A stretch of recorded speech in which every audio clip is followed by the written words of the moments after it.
teman-teman, nama saya Dewangga, saya dari kelompok Soil Pollution. Oke, saya di sini tidak sendiri, saya bersama teman saya tuh Lydia Mulyani, tapi bukan di tempat ini ya, dalam video penjelasan atau presentasi ini. Oke, kali ini kelompok Soil Pollution akan membahas tentang pencemaran tanah. Yang akan menjadi konsep penjelasan dalam video ini yaitu satu, contoh masalah pencemaran tanah tersebut. Yang kedua, apa-apa saja zat yang terkandung di dalamnya. Yang ketiga, yaitu kaitannya terhadap kelangsungan alam. Dan yang keempat, itu solusinya. Oke, untuk yang pertama itu adalah masalahnya, itu akan dibawakan atau dijelaskan oleh saya sendiri. Oke, ini ya. Contoh masalah pencemaran tanah tersebut dapat disebabkan oleh beberapa faktor, yaitu penyebab limbah industri, limbah organik, limbah anorganik, limbah padat dan limbah cair, dan juga limbah pertanian. Yang akan dibahas di video ini yaitu limbah pertanian, yaitu mengenai penggunaan pupuk kimia yang berlebihan. Contoh masalahnya itu ada kemarin itu di sawah saya yang sekarang sudah menjadi ladang. Kemarin itu saya tuh menggunakan pupuk kimia terlalu banyak atau berlebihan yang dapat membuat tanah itu menjadi kering dan retak-retak, teman-teman. Oke, di sini saya punya fotonya ini. Bukan foto ladang saya, teman-teman ya, ini foto ladang orang. Saya ambil kemarin itu di Google, teman-teman. Tapi contohnya seperti ini, teman-teman ya. Ini tanahnya itu retak dan juga kering ya. Ini diambil secara panen. Kalau sebelum panen ini tanamannya ini akan layu, teman-teman ya. Kurang lebih contoh tanahnya itu teman-teman bisa lihat ya, seperti ini teman-teman ya. Oke, untuk contoh pupuk ya teman-teman, sini saya contoh pupuk urea. Ini contoh pupuknya itu bening putih kayak kristal gitu ya teman-teman ya. Tapi ini bukan sabu ya, bukan sabu. Oke, ini contoh pupuknya. Untuk zat yang terkandung di dalamnya itu akan dijelaskan oleh teman saya Lydia Mulyani. Hai, saya Lydia Mulyani dari kelompok Soil Pollution.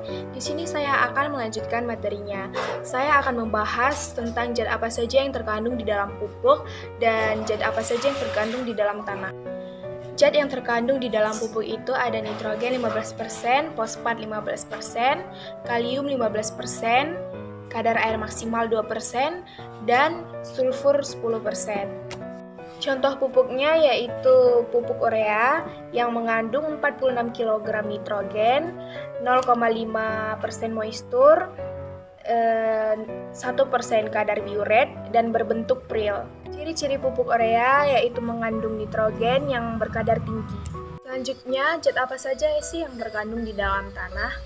Nah, zat yang terkandung dalam tanah itu ada dua. Yang pertama ada unsur hara makro, yaitu unsur hara yang dibutuhkan tanaman dengan jumlah yang banyak. Unsur yang tergolong dalam unsur makro yaitu ada nitrogen, kalium, dan fosfor. Yang kedua itu ada unsur hara mikro, yaitu unsur hara yang dibutuhkan tanaman dengan jumlah yang tidak banyak dan bervariasi tergantung jenis tanamannya. Unsur yang tergolong di dalam mikro yaitu ada klor, zat besi, dan mangan. Unsur hara yang dibutuhkan tanaman meliputi unsur hara makro dan unsur hara mikro. Yang pertama itu ada nitrogen. Nitrogen merupakan unsur hara makro dan mutlak dibutuhkan oleh tanaman.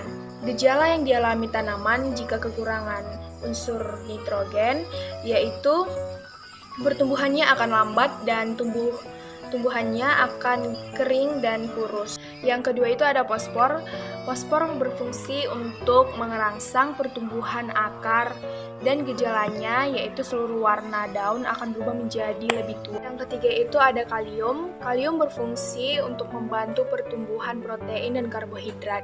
Gejalanya yaitu daun akan mengkerut dan kering. Nah, masih banyak lagi unsur hara yang dibutuhkan oleh tanaman meliputi makro dan mikro. Ada belerang atau sulfur, klor, besi, seng, tembaga, molibdenum, boron, dan mangan. Oke teman-teman, kita akan melanjutkan pembahasan materinya. Di sini saya akan menjelaskan atau mempresentasikan lagi tentang dampak pencemaran tanah terhadap kelangsungan hidup alam. Dampak yang pertama itu dampak terhadap flora atau tumbuhan. Pada umumnya, tanah tidak dapat menyerap 100% pupuk kimia tersebut. Jadi, masih ada sisa-sisa pupuk kimia di dalam tanah tersebut yang akan mengikat dan membentuk gumpalan kecil seperti bola kristal kecil itu teman-temannya, yang akan menyebabkan tanah menjadi kering dan retak. Jika ada tumbuhan yang tumbuh di tanah tersebut, maka tumbuhan tersebut akan layu dan kering, dan warnanya juga berubah menjadi kuning. Dan apabila kita menanam benih-benih baru, benih tanaman baru di tanah tersebut, maka benih tersebut tidak akan tumbuh. Dan jika tumbuh pun, dia akan memiliki persentase pertumbuhan, yaitu 15-30%. Yang kedua itu dampaknya terhadap fauna atau hewan. Jika tanah yang tersebut sudah kering dan tidak lagi memiliki unsur hara, maka zat-zat organik yang membusuk dalam tanah pun juga tidak ada atau menghilang. Ini yang akan menyebabkan cacing-cacing juga tidak ada di dalam tanah, karena cacing itu di dalam tanah mengumpulkan makanan melalui zat-zat organik tersebut yang sudah membusuk. Jika tidak ada zat organik, maka otomatis cacing-cacing tersebut akan pergi atau mati. Untuk dampak yang ketiga yaitu dampak terhadap manusia. Jika petani terus menanam di tanah yang seperti disebut tadi atau tanah gersang tadi, maka tanaman-tanaman tersebut tidak tumbuh. Ya kan, sudah jelas ya kan, tidak tumbuh atau layu gitu.